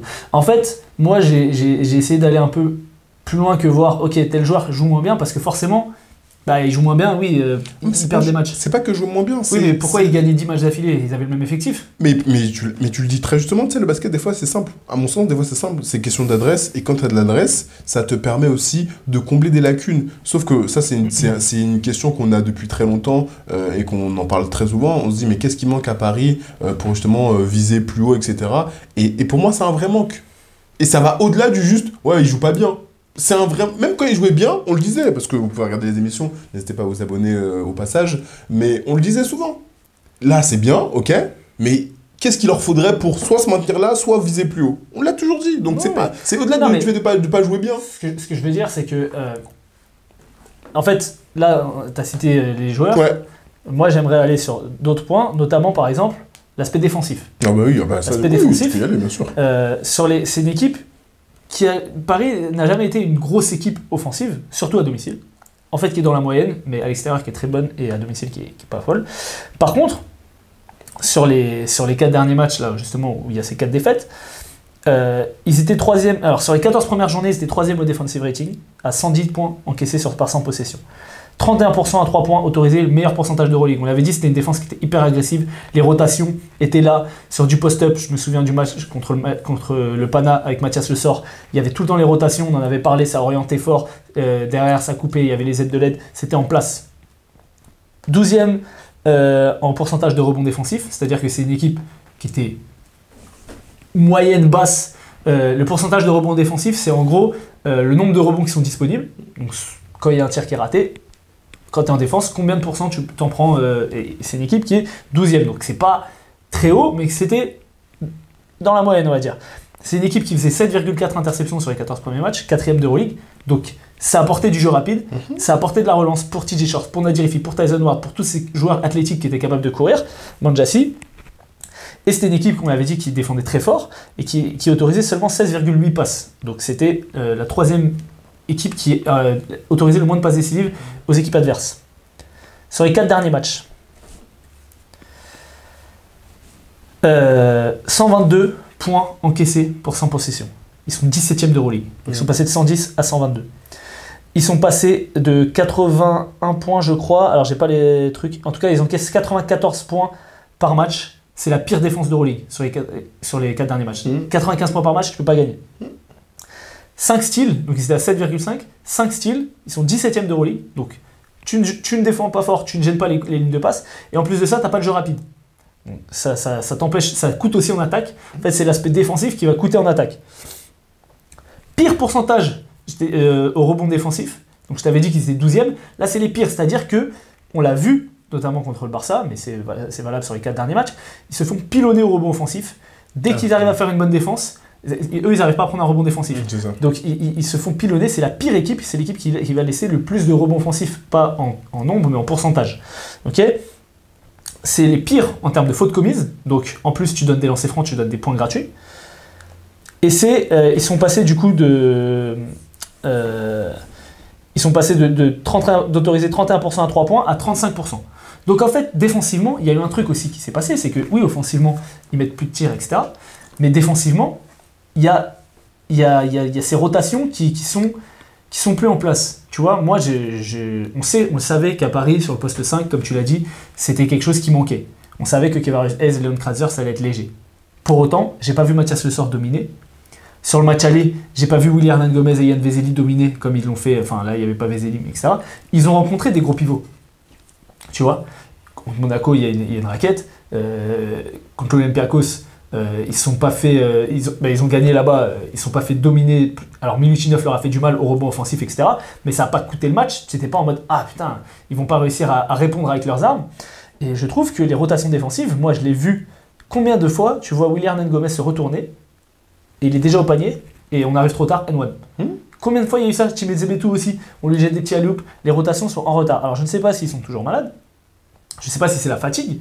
Ça peut être la fatigue parce qu'on l'a dit, c'est un effectif qui court énormément, qui a le deuxième pace d'Euroleague derrière Berlin et qui joue beaucoup sur ses qualités athlétiques et sur ses qualités de course. Et du coup, on sait que ça tire ses organismes, d'autant qu'ils ne sont pas un effectif de 15-16 joueurs qui peuvent tourner, etc. Donc ça peut être possible.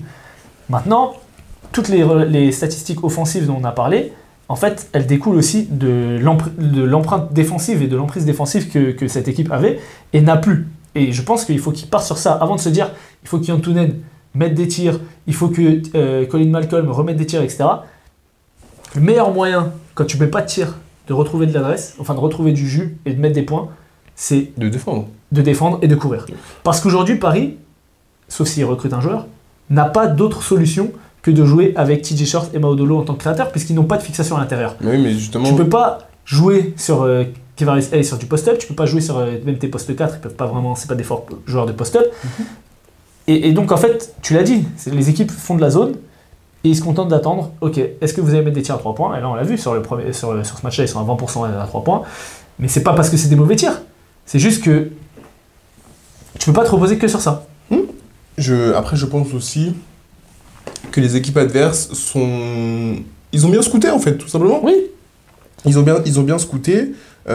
C'est aussi des fois, il y a aussi le parti pris de est-ce qu'on veut se faire battre par TJ Short? Ça veut dire, vas-y, TJ Short, il va en mettre 25, ou il va en mettre 20, il va faire ce qu'il fait, mais les autres, on va les verrouiller, on va les empêcher de mettre dedans. Ou est-ce que c'est, on verrouille TJ Short, et les autres, battez-nous.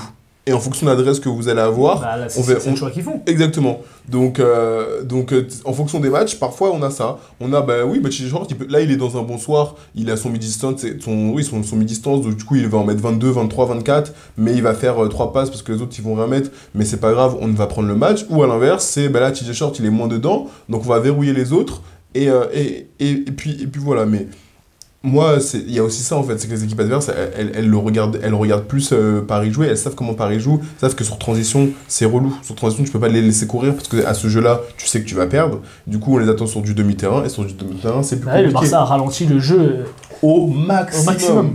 Mettre la balle à l'intérieur, on renverse, on attend. Combien de fois Satoransky, parce que comment il s'appelle, Jarry Parker, il voulait jouer vite, Satoransky lui dit non, t'inquiète, etc.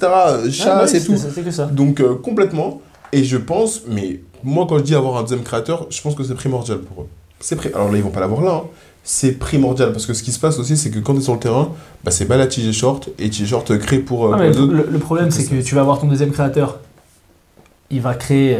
Ils vont vous dire la même chose, entre guillemets. Sauf si tu mets à côté TJ Short. Ah oui, à côté, c'est ça que mais dans ce cas-là, il faut un mec. Parce que TJ Short en bout de chaîne n'est pas hyper intéressant. Mais non, mais pour moi, tu dois avoir une association avec un mec qui est capable de sanctionner, qui est capable de sanctionner sur le poste 2, mais qui peut créer aussi. Ça veut dire que je veux pas avoir un deuxième TJ Short. Tu l'as pas déjà? Qui ça? Soit Maudolo, soit Nadir Rifi. Oui, mais alors peut-être c'est un remaniement d'effectifs, dans le sens où tu mets Nadir Rifi dans ce rôle-là, et du coup, parce qu'on sait qu'il va attirer aussi les défenses, et du coup tu te dis, ouais, il y a Nadir dans un côté, donc si je trappe Nadir, c'est-à-dire que TJ Short il est tout seul, ou à l'inverse, si je trappe TJ Short, c'est-à-dire que Nadir est tout seul, et tu prends le risque qu'il t'en mette 25, et il est capable, ou tu mets Maudolo, mais du coup dans ta seconde unité, qui prend la main? Nadir Rifi, on sait qu'il a déjà fait au Portel, etc. Est-ce que tu veux l'avoir dans ce rôle-là? Mais pour moi, tu dois repenser, tu peux pas faire ce que tu faisais sur le début de saison, tu fais tes 2 changements, là, tes 2-5, etc.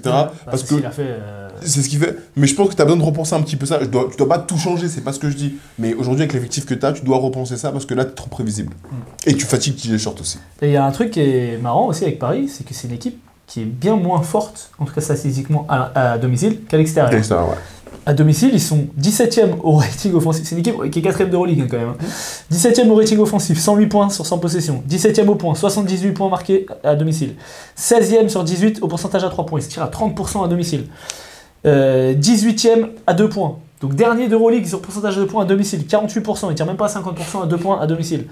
Dernier aux passes décisives, 12 passes décisives à domicile.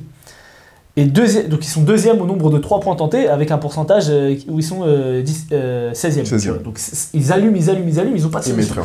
À l'inverse, à l'extérieur, premier rating offensif, 120, premier au point, 92 presque. Ils passent à 35%, de 30 à 35% à 3 points, et de 48 à 57% à 2 points. Il y a un truc, alors c'est quand même étrange, que normalement t'es quand même meilleur à domicile. T'es plus Est-ce que nous, les supporters, on fait passer le taf? Redouane. Ouais, c'est de la faute de Redouane. Moi aujourd'hui je le dis, si le Paris Basketball n'est pas champion d'Euroleague, c'est de la faute de Redouane. Et de la racaille islamisme. Waouh. Non, donc voilà, moi c'est pour ça que dans le Power Ranking, on n'a pas tout jeté. On n'a pas dit, ok, non. Paris est perdu, Paris va sortir du play-in, va sortir des playoffs. Moi je les ai mis 4, toi tu les as mis 5. Oui. Donc voilà. Parce que je pense que justement ils vont trouver les solutions. Parce que si on a été capable de regarder ça, et encore, j'ai pas la prétention de dire qu'on a toutes les solutions. On a regardé les trucs un peu qu'on voit en surface. On n'est pas avec les joueurs tout le temps, tous les jours et tout. Je pense que Thiago Splitter a été assez intelligent pour prendre la suite de Thomas Izzalo sans vraiment mettre sa patte. Mais peut-être que là, justement, maintenant que tu as eu les équipes en face qui sont adaptées, vas-y coach, propose quelque chose. Propose quelque chose. Je suis d'accord. On sait ce qui marche. Okay. On sait sur quoi les équipes se sont adaptées. Propose quelque chose. Pourquoi ne pas tenter Enzo Charvin, qui avait fait des bonnes minutes, notamment face à Mathias Le Sort contre le Pana. Là, il joue pas du tout. Tu joues beaucoup avec des postes 4 sur le poste 5, parce que Léon Trazer ne peut pas jouer plus de 5 minutes. Tu te fais pilonner, donc tu as des problèmes au rebond. Si tu n'arrives pas à prendre les rebonds, tu peux pas avoir de course. Si tu ne fais pas d'interception, tu peux pas avoir de course. Alors, c'est bien de vouloir jouer avec des 4 mobiles, Bonjassi, Cavalier, etc. Mais c'est bien parce que tu peux un peu switcher surtout, couper les lignes de passe, proposer de la course. Par contre, quand tu fais une bonne défense, que tu provoques un tir contesté et que derrière, tu n'arrives pas à sécuriser le rebond, là, ça fait mal. Donc c'est vrai que un profil Mbaye Ndiaye, tu vois, poste 4, qui veut aller chercher du rebond, ça peut être intéressant. Bon, de toute façon, on avait déjà parlé la semaine dernière des profils qui peuvent être intéressants pour Paris. Donc voilà, n'hésitez pas à nous dire si vous voyez d'autres choses dont on n'a pas parlé pour le Paris Basket, qui pour moi va repartir, hein, je me fais pas de soucis. Voilà, c'est quand même une équipe avec de la qualité, c'est une équipe qui a une identité défensive, même si sur les 4 derniers matchs ça a moins été le cas, qui est bien en place, et s'ils arrivent à retrouver ça, c'est comme le Pana, entre guillemets, on l'avait dit, ou l'Olympiakos, si tu arrives à te défendre, déjà tu vas être dans les matchs. Oui, déjà, c'est sûr. Et après, ils ont des joueurs de qualité supérieure. Là, tu vois, que ce soit contre le Real, que ce soit contre Barça, je sais plus contre qui ils ont perdu aussi, Baskonia, c'est des matchs où à 5 minutes de la fin, ils sont déjà plus dans le match. Il y a 15 points. Il y a 10 points, 15 points, etc. Tu vois. Ça se rapproche des fois un petit peu, mais alors que, je sais pas si tu te souviens, les 2 premières défaites, que ce soit contre Milan et que ce soit contre l'Étoile Rouge, ils étaient dans le match jusqu'à la fin. Jusqu'à la fin. Et aujourd'hui, Paris, je pense, a pris l'expérience pour être dans le match. S'ils sont jusqu'à la fin dans le match, ils vont pouvoir prendre les matchs. On l'a vu contre l'Olympiakos, on l'a vu contre d'autres équipes. Par contre, s'ils sont largués à 10-15, ça va être très dur. Parce que les équipes vont ralentir le jeu. Et là, tu pourras pas jouer 5 possessions en 1 minute. Quoi. Non, c'est clair. Donc voilà pour Paris. On passe sur les top et les flops ? Top et les flops. Allez, c'est parti. Mon petit pote. Ça va comme mon petit pote. C'est quoi tes tops, c'est quoi tes flops ? C'est quoi tes tops, c'est quoi tes flops ? En top, j'en ai 3. Zach Ledé. Zach Ledé pour sa semaine et pour la fin, surtout pour la fin de match qu'il a proposé.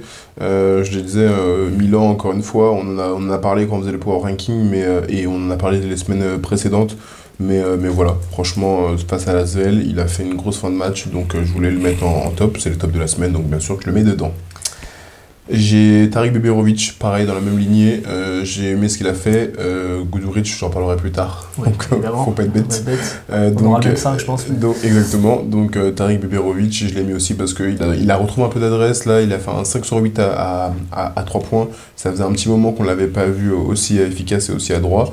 Donc, voilà pourquoi j'ai voulu mettre Tarik Beberovic dans mon top de la semaine.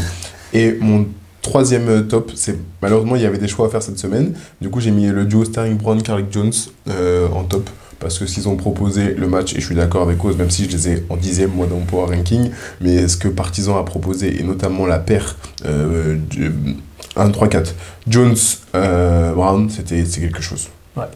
Voilà. Je suis d'accord avec tes tops. Je rajouterais Will Clyburn Ouais, c'est qui vrai. fait un gros match. Mais ils ont perdu. Ils ont perdu. Mais c'est vrai. Non, mais c'est pour ça que je le mets dans les tops. Mine de rien, sur les derniers matchs, il a commencé à apporter ce qu'on attendait de lui. Si tu regardes les stats sur la saison, Il est pas dégueu. c'est pas dégueu. Hein. C'est pas dégueu. Il a presque 15 dévals, il a 13 points de moyenne, un truc comme ça, donc dans sa ligne l'année dernière, D'accord. avec des pourcentages corrects. Et voilà, là il a sorti sur les derniers matchs, il a sorti plusieurs gros matchs à plus de 25 dévals. Là encore une fois, il est inarrêtable sur le début de match. J'avais l'impression de voir Will Clyburn des play-ins l'année dernière, tu te rappelles? Et il ratait rien, Ouais, des des tirs filoches. durs. Après, Ataman il s'énerve, il met Kalazakis. Kalazakis il rentre, boum, Filoche dans sa drague, tête. filoche. Là c'était sale. Mais après, qu'un mec met des tirs comme ça, tu veux faire quoi? Ça y est. C'est rien à faire. Donc voilà, je voulais quand même mentionner Will Clyburn. C'est quoi tes flops? Alors, le premier, c'est l'arbitrage. Non, mais là, il faut le dire. Ça fait longtemps que je l'ai pas dit, mais là, c'est trop. Déjà, nous, quand on est dans la salle, on a la chance d'aller voir les matchs. On a pas la chance, on paye, mec. Toi, tu payes pas, mec. Bah si, je paye, j'ai pris l'abonnement. Ah oui, c'est vrai. Mais ça reste une chance. Oui. C'est bizarre. La chance d'aller voir les matchs quand même. Invitez-nous, wesh. Invitez-nous, ça y est. Mais en tout cas, on voit les matchs et l'arbitrage, il est catastrophique. La cohérence, elle est catastrophique. Les joueurs, ils viennent s'empaler. Il y a des joueurs qui viennent s'empaler dans la défense. On dit, ah ouais, faute. Et quand de l'autre côté, ça fait la même chose, ça dit offense, ça siffle des conneries, je sais pas ce que ça siffle. On l'a vu 2 semaines d'affilée, il y a eu des coups de sifflet, il n'y a aucune cohérence. Tu regardes un autre match, tu dis, mais ça, ce coup de sifflet, il n'a pas été sifflé là, mais là, il est sifflé. Bah là, j'ai l'impression que une consigne, c'est de siffler les portées de balle. C'est exactement ce que j'allais dire, c'était mon point d'après. Et pourquoi je parlais de l'arbitrage? Parce que c'est bon, maintenant, on siffle toutes les portées de balle. Mais chef, dans ces cas-là, siffle tous les joueurs. Parce que tu peux pas dire, ah bah tiens, TJ Short, tu fais une portée de balle. Ouais, mais Kevin Potter, il fait la même chose.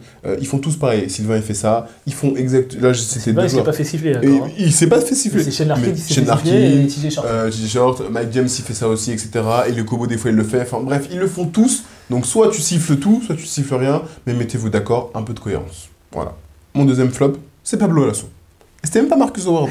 Parce que d'ailleurs, tu vois, Marcus Howard, j'ai rien dit. Marcus Howard, il est dans un trou. Je sais pas où il est. Des fois, il sort de temps en temps. Mais bref, c'est un joueur. Mais qu'est-ce que le Basconia propose? Rien. Voilà.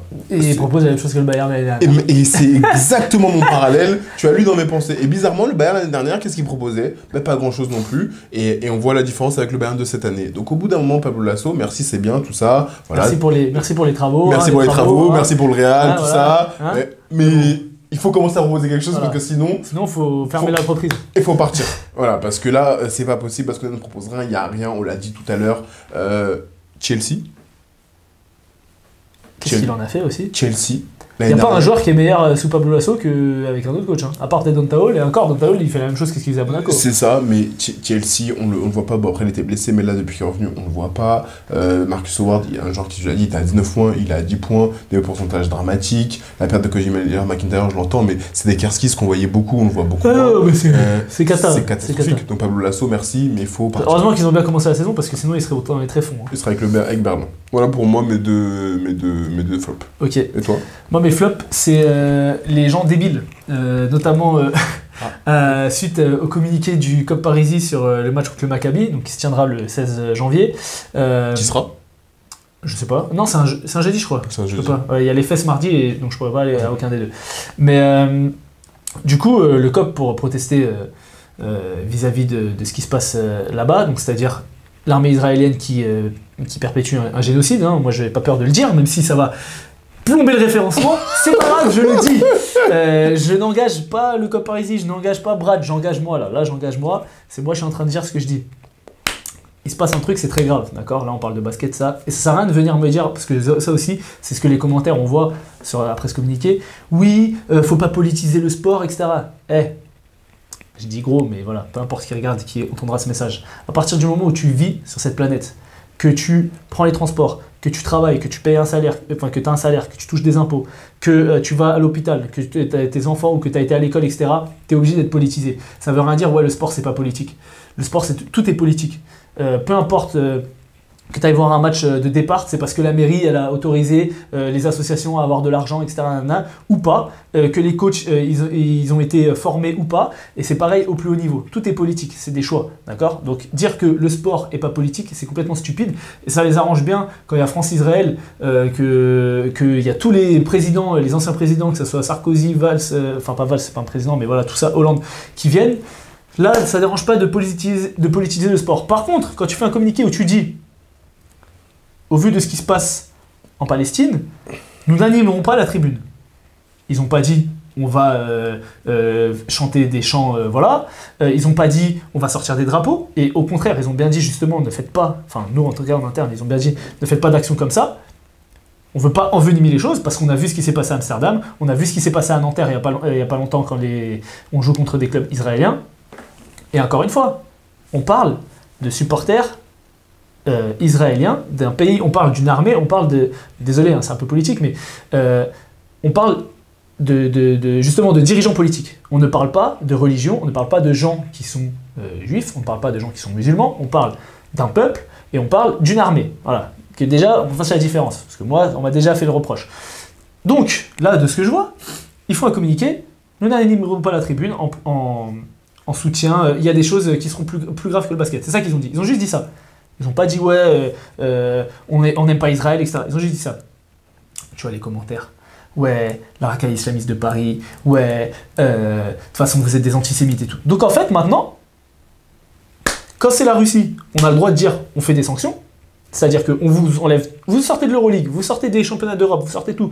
Vos athlètes viennent sous bannière neutre aux Jeux Olympiques.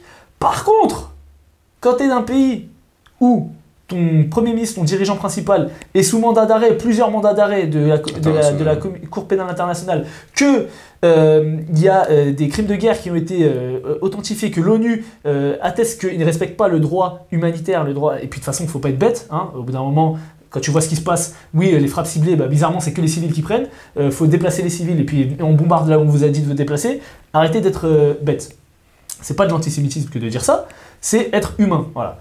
Donc, s'il y a des gens qui regardent nos podcasts et que vous n'êtes pas d'accord avec la décision du COP Parisis ou que vous n'êtes pas d'accord avec le fait que ce qui se passe là-bas c'est inhumain et que l'armée israélienne, je répète, l'armée et les dirigeants israéliens, j'ai pas dit les juifs, j'ai pas dit les citoyens israéliens, j'ai dit l'armée israélienne commet des crimes de guerre, je vous invite à vous désabonner, je vous invite à quitter cette vidéo, je vous invite à, je vais pas vous insulter, mais le cœur y est, voilà. Ça c'était mon flop parce que moi je pense que, sur tous mes réseaux, j'ai jamais caché mes opinions. Là, on en parle un peu en rigolant, etc. Mais là, c'est un truc grave qui se passe. C'est un truc sur lequel il y a eu un geste, un communiqué qui a été fait qui est pacifique au possible. Et malgré ça, tu arrives à te faire traiter de racaille islamiste et d'antisémite. Et moi, je trouve que ça, c'est pas acceptable. Voilà. J'ai une plateforme qui est très petite, hein, mais je le dis. Tant pis si ça déplaît à certains. Tu veux dire quelque chose ou pas ? Non, t'as tout dit. Ok, parfait. Je soutiens à 100%. Voilà. Mon deuxième flop, c'est la grippe. Parce que là, tout le monde est malade, j'en ai marre, je comprends pas. Moi, ça m'a tabassé, je voulais m'entraîner pendant toutes les vacances, j'ai rien pu faire, et j'ai raté l'anniversaire de Brad. Voilà, j'ai pas pu manger de gâteau. Et de crumble. Et du coup, ah non, toi, c'est l'arbitrage et Baskonia, c'est Pablo Lasso. Pablo Lasso. Ok, voilà, c'était pour mon rant sur le COP Parisis et tout ça. En tout cas, force, on est ensemble. Et on passe sur le 5 de la semaine. Pour ceux qui sont encore là, c'est parti pour le 5 de la semaine. Alors, dans mon 5, il est très simple, on a le même. Ouais, je pense qu'on a le même. Hein. Kendrick Nunn. Ouais. Guduric. Ouais. Vezenkov. Ouais. Hernan Gomez. Ouais. Yurtseven. Ok. Merci. Bon, voilà. Voilà. Le même Voilà. 5. Ils sont tous à 30 déval, je crois, si je dis pas de bêtises. Ou peut-être il y en a un qui est en dessous à 29. Mais ils ont tous fait un gros score. On est obligé de mettre deux mecs du Pana. Parce que oui. J'hésitais à mettre Mike James. Ouais, c'est Mais vrai, bon. mais les évals des autres, Kendrick Nunn a été trop fort. Et puis c'était contre Berlin. Et contre Berlin, Kendrick Nunn a été trop fort, Yurtseven a bousillé la raquette, il a été monstrueux. Hernan Gomez, il a détruit Paris dans la raquette, on l'a vu, je crois qu'il fait 24 et 10, je sais plus où. Ouais, 23 et 10. 23 et 10. Guduric, on l'a dit, il a mis des gros tirs, il a fait un gros match, il fait 30 dévals. Et Sacha Vezenkov, on n'a pas beaucoup parlé de l'Olympiakos et du Pirée, mais bon, s'il est MVP de l'année précédente, enfin pas de l'année d'il y a 2 ans. S'il est MVP de cette année, ça choquera personne. Et si, ce que j'allais dire, s'il est MVP cette année encore, ça choquera personne, Olympiakos. Enfin si, ça choquera parce que pour l'instant c'est TJ Short. Mais je veux dire, à voir sur la deuxième partie de saison. Il bousille en permanence. Très fort joueur. Très fort joueur. Voilà, on est bon pour aujourd'hui. On est bon pour aujourd'hui. Je vous dis à la semaine prochaine. Ouais. Pas de double journée, toujours pas. Pas de... Ah non, c'est la semaine du 16, donc c'est la semaine d'après. Non, c'est pas Ok, donc la semaine prochaine on est encore tranquille. Semaine d'après, double journée. Donc voilà, je vous dis à la semaine prochaine. N'hésitez pas à vous abonner, à commenter, comme d'habitude. Mettez le like. Le like, c'est vraiment le truc le plus décisif. Ouais. Ça aide pour le référencement. Donc merci à tous et tous qui regardent les vidéos. Je vous dis à la semaine prochaine. Babanks. Babanks.